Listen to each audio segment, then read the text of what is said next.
하나님의 말씀은 신약성경 마태복음 6장 25절에서 34절입니다. 한 절씩 교독하겠습니다. 신약성경 마태복음 6장 25절에서 34절입니다. 제가 먼저 25절 읽겠습니다. 그러므로 내가 너에게 이르노니 목숨을 위하여 무엇을 먹을까, 무엇을 마실까, 몸을 위하여 무엇을 입을까 염려하지 말라. 목숨이 음식보다 중하지 아니하며 몸이 의복보다 중하지 아니하냐. 공중의 새를 보라. 심지도 않고 거두지도 않고 창고에 모아들이지도 아니하되 너희 하늘 아버지께서 기르시나니 너희는 이것들보다 귀하지 아니하냐. 너희 중에 누가 염려함으로 그 키를 한 자라도 더할 수 있겠느냐. 또 너희가 어찌 의복을 위하여 염려하느냐. 들의 백합화가 어떻게 자라는가 생각하여 보라. 수고도 아니하고 길쌈도 아니하느니라. 그러나 내가 너희에게 말하노니 솔로몬의 모든 영광으로도 입은 것이 이 꽃 하나만 갖지 못하였느니라. 오늘 있다가 내일 아궁이에 던져지는 들풀도 하나님이 이렇게 입히시거든 하물며 너희일까 보냐. 믿음이 작은 자들아. 그러므로 염려하여 이르기를 무엇을 먹을까, 무엇을 마실까, 무엇을 입을까 하지 말라. 이는 다 이방인들이 구하는 것이라. 너희 하늘 아버지께서 이 모든 것이 너희에게 있어야 할 줄을 아시느니라. 그런즉 너희는 먼저 그의 나라와 그의 의를 구하라. 그리하면 이 모든 것을 너희에게 더하시리라. 그러므로 내일 일을 위하여 염려하지 말라. 내일 일은 내일이 염려할 것이요 한 날의 괴로움은 그 날로 족하니라. 아멘. 말씀 듣기 전에 잠시 묵상으로 기도하겠습니다. 하나님 아버지 감사합니다. 이곳에 성령님 우리 가운데 임재하시고 우리 모두에게 성령으로 기름 부어 주옵소서. 주님의 말씀을 사랑하고 사모합니다. 우리의 심령의 문을 열어주시고 영의 귀가 열리게 하시고 영의 눈을 뜨게 하셔서 주님의 음성을 듣고 주님과 함께 보는, 주님과 교류하는 이 시간 되게 하옵소서. 예수님의 이름으로 기도합니다. 아멘. 오늘 본문은 그러므로라고 시작합니다. 오늘 본문 앞에 있는 마태복음 6장 19절부터 24절에 대한 결론으로 말하기 때문입니다. 19절부터 24절에서 말씀하시는 바는 내 보물 있는 곳에 내 마음이 있어 보물을 하늘에 쌓아두라는 것이고 하나님과 재물을 겸하여 섬기지 못한다는 겁니다. 이 말씀은 영적인 세계와 육의 세계에 대해 우리가 어디에 우선해야 하고 중요성을 두어야 할까를 설명한 겁니다. 우리말로는 목숨으로 번역하였는데 헬라어는 프시케, 그러니까 영혼입니다. 그리고 영혼과 몸, 이렇게 두 가지를 대비해서 이야기합니다. 이 영혼이라는 프시케가 육체의 삶을 이끄는 것으로 여겨서 우리말로 가장 적당한 말인 목숨으로 번역한 것으로 생각합니다. 사실 육은 영혼을 감싸고 있고 인간의 육이 영혼과 분리되는 것이 육의 죽음이기 때문에 목숨과 영혼을 같이 쓴 것으로 보여집니다. 그러므로 오늘 본문 말씀을 하나님을 섬기는 사람과 재물을 섬기는 사람의 연속성에서 이해해야 목숨과 몸을 진정으로 이해한 것이 무엇임을 알 수 있습니다. 목숨을 위한 것이라면 먹는 것은 빠질 수 없습니다. 우리가 먹지 않고 살 수 없습니다. 우리는 살기 위해서 매일 먹습니다. 그것도 하루에 정기적으로 3번은 꼭 챙겨 먹습니다. 그 외에도 먹습니다. 먹는 것은 우리에게 제1차적 필요한 생존의 욕구이며 또한 본능입니다. 인류의 시조인 아담이 유혹에 걸려 넘어진 것도 바로 먹는 것이었습니다. 선악과를 먹지 말라고 했는데 먹은 것입니다. 창세기 3장 1절에 뱀이 여자에게 하나님이 참으로 너희에게 동산 모든 나무의 열매를 먹지 말라 하시더냐고 질문합니다. 결국 아담과 하와는 먹는 문제의 시험에 들었고 선악과를 먹음으로 자신들도 죄에 빠지고 온 인류를 죄와 부패에 빠지게 했습니다. 첫 번째 아담이 먹는 문제로 시험에 빠졌는데 두 번째 아담이신 예수님도 이 먹는 문제로 시험을 당하신 적이 있습니다. 마태복음 4장 2절부터 4절에 40일 금식 기도의 줄이신 예수님께 마귀가 맨 처음 유혹한 것은 먹는 겁니다. 줄인 배를 채우기 위해서 돌들이 떡덩이가 되는 기적을 행하라는 겁니다. 그러나 예수님은 이 먹는 문제의 시험에서 이기셨습니다. 먹는 문제로 시험에 빠진 또 한 사람이 성경에 나옵니다. 야곱의 형 예서입니다. 창세기 25장 29절부터 34절에 이 내용이 나옵니다. 에서가 얼마나 배가 고팠던지 창세기 25장 32절에서 야곱에게 이렇게 말합니다. 내가 죽게 되었으니 이 장자의 명분이 내게 무엇이 유익하리요? 순간의 배고픔을 이기지 못하고 미래에 받을 복을 내팽개친 겁니다. 한편으로 야곱은 정말 야속한 동생입니다. 형제간에 형이 배고파 죽겠다, 죽을 달라고 하면 줄 것이지 그냥 주지 않고 흥정을 합니다. 그러나 야곱은 한편으로 참 억울했을 겁니다. 아차하는 순간에 어머니 뱃속에 먼저 나오지 못했습니다. 창세기 25장 26절에 얼마나 먼저 나오고 싶었으면 후에 나온 아우는 손으로 에서의 발꿈치를 잡았으므로 그 이름을 야곱이라 했습니다. 이 야곱은 발꿈치를 잡았다는 뜻입니다. 야곱은 하나님께서 장자에게 복을 주신다는 위대한 언약의 말씀을 믿었습니다.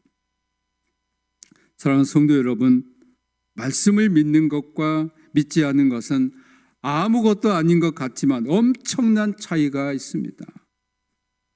그 차이는 한 세대에 끝나지 않고 자손 대대로 이어집니다. 말라기 1장 2절 3절에 나 여호와가 말하노라. 에서는 야곱의 형이 아니냐. 그러나 내가 야곱을 사랑하였고 에서는 미워하였으며 그의 상들을 황폐하게 하였고 그의 산업을 광야의 이리들에게 넘겼느니라고 했습니다. 말씀을 믿은 것은 그 한 대에 그치지 않고 복이 자손 대대로 이어집니다. 그러나 말씀을 믿지 않는 자에게 내린 저주는 한 대에 그치지 않고 저주가 자손 대대로 이어집니다. 사랑하는 우리 성도 여러분, 말씀을 믿고 여러분의 자손이 복을 받기를 주님의 이름으로 축복합니다. 여러분이 하나님을 믿고 신앙생활을 하는 것은 가장 확실한 보장입니다. 미래의 보장입니다. 영생의 보장입니다. 여러분, 어떤 보험회사에서요 영생보장 특약 상품을 낼 수 있겠습니까?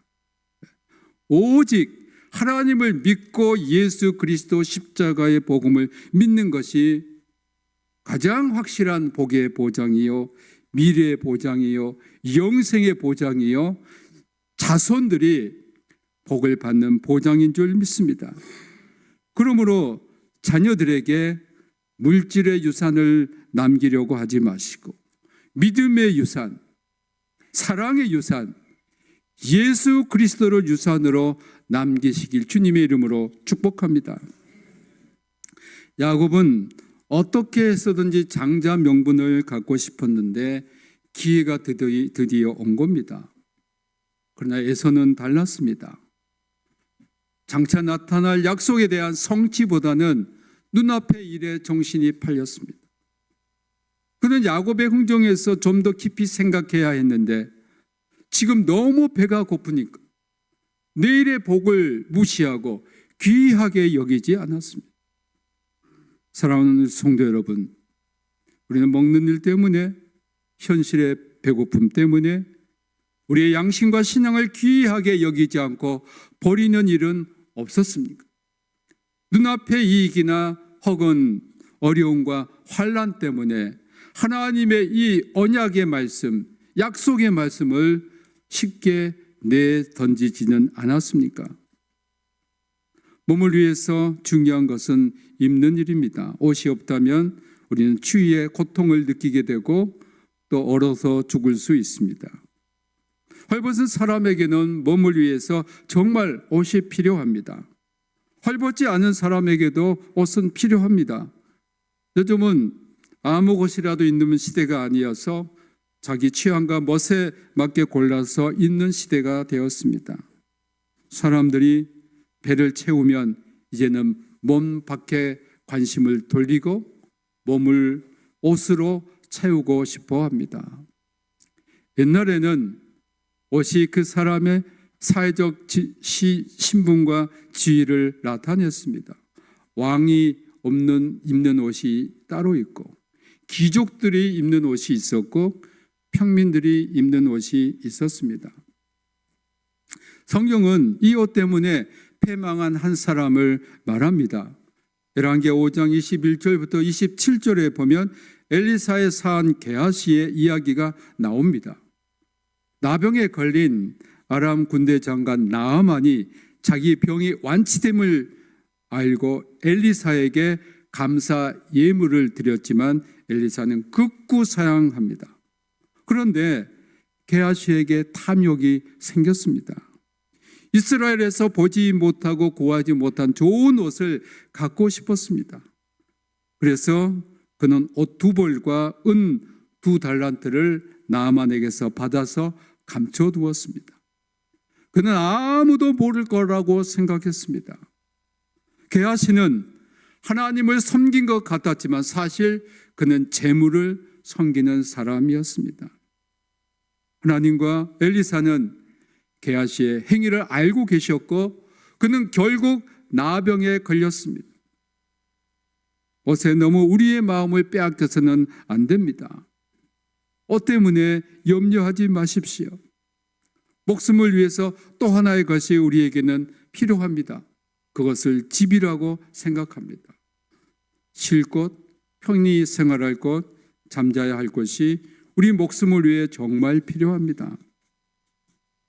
전 유학생활 할 때 참 어려운 일 하나가 거할 집을 구하는 것이었습니다. 제가 처음 독일 땅을 밟았을 때 잘 아는 선배가 계셔서 그 집에서 일주일 동안 편히 쉴 수 있었습니다. 계속 살 수가 없으니 이제 저도 방을 구해야 했습니다. 그때는 독일어도 잘 못하고 정말 답답했습니다. 지도를 사서 신문에 나온 것을 보고 방을 구하러 다녔습니다. 기숙사에 갔더니 3, 4개월 기다리라는 겁니다. 독일어를 못하니 방을 구하는 것은 정말 어려웠습니다. 그러던 중 주일을 맞이해서 한국 유학생과 예배를 하러 갔습니다. 독일 교회에 갔는데 그때 독일에서 맨 처음 예배할 때의 성경 본문이 오늘 마태복음 6장 24절부터 34절이었습니다. 그때 잘 알지 못했지만 워낙 설교를 많이 들어가지고 좀 통밥이 생겨서 제가 유학생한테 그 말을 물어 오늘 설교 말씀이 이것이 아니었느냐 그랬으니까 그렇다는 거예요. 예배를 마친 후에 선배 집에 와서 곰곰이 생각해 봤습니다. 그때 제가 전도사인데 이런 생각이 들었습니다. 너를 이곳에 보내신 하나님께서 너에게 있을 곳 하나 주시지 않겠느냐? 네가 과연 주님의 종으로 믿음이 있느냐? 왜 하나님을 전적으로 의지하지 않고 믿지 않고 염려하고 있느냐? 네가 이제까지 염려한다고 방에 구해졌느냐? 수고한다고 그 뮌스터 시내로 돌아다니면서 방을 구한다고 구해지느냐? 그러면서 제가 베드로서 5장 7절을 읽었습니다. 너희 염려를 다 주께 맡기라. 는 그가 너희를 돌보심이라. 또 빌립보서 4장 4절부터 7절. 아무것도 염려하지 말고 다만 모든 일에 기도와 간구로 너희 구할 것을 감사함으로 하나님께 아뢰라. 그러나 모든 지각에 대하여 하나님의 평강이 너희 마음과 생각을 지키시리라. 이 말씀 가지고 기도했습니다. 그래도 또 이제 신문을 구해서 빈 방이 있는 데를 찾아다녔습니다. 그런데 마침 저의 학교 선배 목사님이 유학하고 계셨는데 저를 만나자는 거예요. 자기가 지금 갑자기 귀국하게 됐는데 그 방을 저한테 넘겨주고 싶다는 겁니다. 할렐루야. 왜냐하면 독일은 갑자기 방을 비우게 되면 그 사람이 3개월 방값을 내야 됩니다. 그래서 자기는 나한테 물려주면 3개월 방값을 안 내게 되잖아요. 얼마나 기쁘고 감사한지. 그래서 제가 그 방에서 살 수가 있었습니다. 저는 유학생활 할 때 한 7번 이사를 다녔습니다. 도시도 3번 옮겼습니다. 그때마다 제일 어려운 것이 직구하는 거였는데 말씀 가지고 기도했습니다. 하나님이 예비해 주시니까 하시겠죠. 그런데 그때마다 참 놀랍게 하나님이 예비해 주신 집이 있었습니다. 할렐루야. 네. 걱정하지 말아라. 네 있을 것 하나님이 다 알아서 해 주신다. 우리 성도님들도 집 때문에 많이 걱정하신 분들 계실 거예요. 염려를 다 주님께 맡기고 하나님, 나를 이 땅에 보내신 하나님이 나한테 살 집을 안 주시겠습니까? 기도하시면 하나님께서 예비해 주신 그 집이 분명히 있을 줄 믿습니다. 예수님은 31절에 염려하여 이르기를 무엇을 먹을까 무엇을 마실까 무엇을 입을까 하지 말라고 했습니다. 무엇을 먹을까 마실까 입을까 염려하는 것은 내가 내 삶의 주인 노릇하겠다는 겁니다. 내가 무엇을 해야만 내 목숨을 유지할 수 있어라고 생각하는 겁니다. 이것은 내가 나의 생명을 주관하여 산다는 것이고 극히 인간 중심적인 사고입니다. 그래서 32절에 예수님께서 이는 다 이방인들이 구하는 것이라고 확실히 말씀하셨습니다. 하나님을 믿지 않기 때문에 모든 것을 자기 중심적으로 생각합니다. 근데 예수님이 우리 마음에 오시면 주체의 변동이 생깁니다. 주님께서 우리에게 복음을 주심으로 내가 아닌 예수님 중심이 됩니다. 복음적 삶은 나 중심에서 예수님 중심으로 바뀌는 것입니다. 나 중심은 율법주의고 재물을 섬기는 신앙이 되고 믿는 신앙이 되고 예수님 중심은 복음이며 하나님을 믿는 신앙이 됩니다. 예수님이 맨 먼저 선포하고 가르치신 것은 마태복음 4장 17절 회개하라 천국이 가까이 왔느니라입니다. 천국 하나님 나라입니다. 하나님 나라는 내 안에서 먼저 이루어져야 하는데 그 조건은 회개입니다. 먼저 우리 심령의 천국이 이루어져야 천국이 이루어질 수 있습니다. 그래야 고린도전서 6장 19절에서 말씀하신 너희 몸은 너희가 하나님께로부터 받은 바 너희 가운데 계신 성령의 전인 줄을 알지 못하느냐. 너희는 너희 자신의 것이 아니니라고 이 말씀이 우리 성도님들 안에서 이루어집니다. 그런데 우리 마음에 감사가 없고 원망과 불평과 짜증과 미움과 시기와 질투와 음란과 욕심이 있다면 아직 우리 안에서 심령 천국이 이루지 못한 겁니다. 다른 말로 하면 아직도 마귀가 우리를 지배하는 겁니다. 그러므로 먼저 구해야 할 것이 33절에서 말씀하시는 하나님 나라와 하나님 의입니다. 내 안에 하나님 나라와 하나님의 의가 이루어지도록 기도해야 합니다.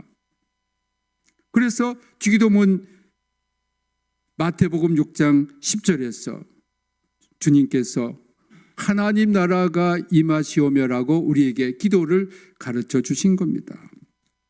내 안에 하나님 나라가 임하기 위해서 앞에서도 말한 것처럼 회개가 먼저 있어야 하고 그 다음에 하나님의 의가 우리 안에 임하는 겁니다.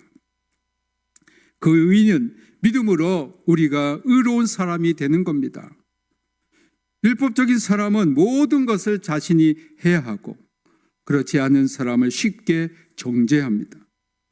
그래서 율법적인 사람의 마음에는 공격적인 영이 자리 잡아서 나와 같지 않다고 공격하고 정죄하고 심판합니다. 우리가 하나님의 의를 이루는 것은 내가 이루는 것이 아니라 하나님께서 내 안에서 이루시는 것이고 성령님께서 내 안에 거하심으로 가능해집니다. 하나님 나라와 하나님 의가 내 안에서 이루어지기를 간절히 구하면 하나님께서 이루어주십니다. 왜냐하면 32절 말씀에 하나님이 우리 아버지가 되시기 때문입니다. 33절에 하나님 아버지께서 먼저 그의 나라와 그의 의를 구하면 이 모든 것을 너에게 더 하시리라고 하셨습니다. 하나님의 의가 이루어지면 우리는 더 깊은 은혜 안에 거하게 됩니다. 그 은혜란 성결의 은혜, 성화의 은혜입니다. 이것은 우리의 마음과 생각이 세상의 염려와 근심으로 채워지는 것이 아니고 예수님으로 채워지는 겁니다. 이것이 복음적인 삶의 궁극적인 실제입니다. 내가 주체가 돼서 내가 나의 주인으로 사는 것이 아니고 예수님이 나의 주인이 되시고 예수님의 인도하심대로 사는 겁니다. 그래서 갈라디아서 2장 20절에서 바울은 내가 그리스도와 함께 십자가에 못 박혔나니 그런즉 이제는 내가 사는 것이 아니요 내 안에 그리스도께서 사시는 것이라. 이제 내가 육체 가운데 사는 것은 나를 사랑하사 나를 위하여 자기 자신을 버리신 하나님의 아들을 믿는 믿음 안에서 산다고 고백했습니다. 그러므로 복음은 내가 할 수 있다가 아니라 주님이 하십니다. 주님께 나의 주인이 되어주세요 라고 내가 차지했던 주인 자리를 주님께 겸손히 내어드리는 겁니다. 나는 죄인이고 할 수 없지만 이 죄인을 의롭게 하신 주님이 이제 나의 삶 전체를 주관하시도록 주체가 바뀌는 겁니다. 이것이 바로 자아를 정복하는 삶입니다. 우리 자신을 정복하지 못하면 그 무엇도 정복하거나 다스릴 수 없습니다. 주님 십자가로 향하는 길에서 주님께 침을 뱉고 조롱하고 때리던 병사에게 아무 말도 하지 않으시고 아무 대꾸도 하지 않으셨습니다. 그것은 십자가를 지는 것이 가장 중요하고 주님께 맡겨진 사명이기 때문에 그 다음 것들은 하찮게 여겨지는 겁니다. 이런 태도가 하나님께서 우리에게 주시는 은혜요 능력입니다. 우리는 눈앞에 채워져야 할 것을 채우려는 것을 구할 것이 아닙니다. 지금 배가 고파서 죽게 되었지만 약속된 미래에 대한 복을 구하는 것이 진정으로 구해야 할 겁니다. 그것이 바로 하나님의 나라와 하나님의 의입니다. 오늘도 하나님께서 주신 장자의 명분을 무시하고 가볍게 여기는 사람들이 있습니다. 여러분들은 여러분의 집안에서 장자로 태어나지 않는 분들도 있고 또 장녀로 태어나지 않는 분들도 있습니다. 그래서 나는 장자가 아니라고 생각할 수 있습니다. 그러나 예수 그리스도 안에서 태어난 사람은 하나님의 장자입니다. 믿으시기 바랍니다. 약속의 장자들입니다. 이 약속의 귀한 은혜, 하나님 나라를 상속받는 것, 이것이 하나님께서 우리 모두에게 주시는 은혜입니다. 그래서 이 장자의 명분을 받는 것을 다른 말로 하면 예수님을 믿어서 구원받아 하나님의 자녀가 되는 겁니다. 여러분 모두가 하나님께서 여러분에게 주시고자 하시는 하나님 나라의 상속권을 받아서 에스가 구했던 것을 얻으려고 염려하지 마시고 영원한 하나님 나라와 의를 상속받으시길 주님의 이름으로 축복합니다. 34절은 하나님의 나라와 그의 의를 구한 사람에게 주어진 행동과 그에 따른 은혜입니다. 내일이라는 시간은 내 것이 아닙니다. 우리는 앞에 있을 1분 1초도 알 수 없습니다. 하물며 내일을 우리가 어떻게 알 수 있겠습니까? 내일이라는 시간은 하나님께 속한 것입니다. 창세기 1장 1절에 태초에라는 첫 말씀이 있습니다. 이것은 시간을 창조하신 하나님의 것입니다. 그러므로 내일일은 우리가 염려할 일이 아니라 내일이라는 그 시간과 그 시간을 지으신, 시간을 지배하시는 하나님 영역 안에 있습니다. 우리는 그저 하루라는 우리에게 주어진 현재의 일, 지금 접하고 있는 괴로움으로도 충분한 겁니다. 하나님은 자녀인 우리에게 오늘 지금 이 시간에 우리가 겪고 있는 괴로움으로 충분하니 내일 있을 어떤 일도 염려하지 말라는 겁니다. 영적 세계에는 빈 공간이 없습니다. 영적 세계의 자아와 염려와 두려움이 여러분의 삶에서 떠날 때에 여러분이 그토록 갈망하던 영적인 것들이 몰려와서 그 자리를 채울 겁니다. 고린도전서 3장 21절 23절에 만물이 다 너희 것이요 너희는 그리스도의 것이요 그리스도는 하나님의 것이라고 하셨습니다. 그러므로 여러분은 하나님 것입니다. 그러니 두려워 말고 염려하지 마시기 바랍니다. 사랑하는 성도 여러분, 여러분의 염려를 다 주께 맡기십시오. 그리고 하나님만 믿고 섬기십시다. 하나님만 믿고 하나님만 바라보고 하나님 나라를 구하고 하나님의 의가 여러분 안에, 여러분 가정에 온전히 이루어지는 새해가 되시길 주님의 이름으로 축복합니다. 예수 그리스도의 은혜와 아버지 하나님의 크신 사랑하심과 성령님의 감화 감동하심이 하나님의 자녀인 우리를 결코 버리지 않으시고 세상 것들로 염려하지 않게 하시고 이제 예수 그리스도 중심의 삶을 살아서 하나님의 나라와 하나님의 의를 구하는 사람이 되겠다고 결심하며 결단한 여기 모인 모든 주님의 자녀들, 그들의 가족과 권속과 평택대학교회와 피어선 기념학원, 평택대학교와 이 나라와 이 민족과 우리가 파송한 또한 선교사들과 후원하는 교회들과 북한에서 고난당하는 우리 믿음의 형제 자매들에게 지금부터 영원토록 함께하기를 축원하옵나이다. 아멘.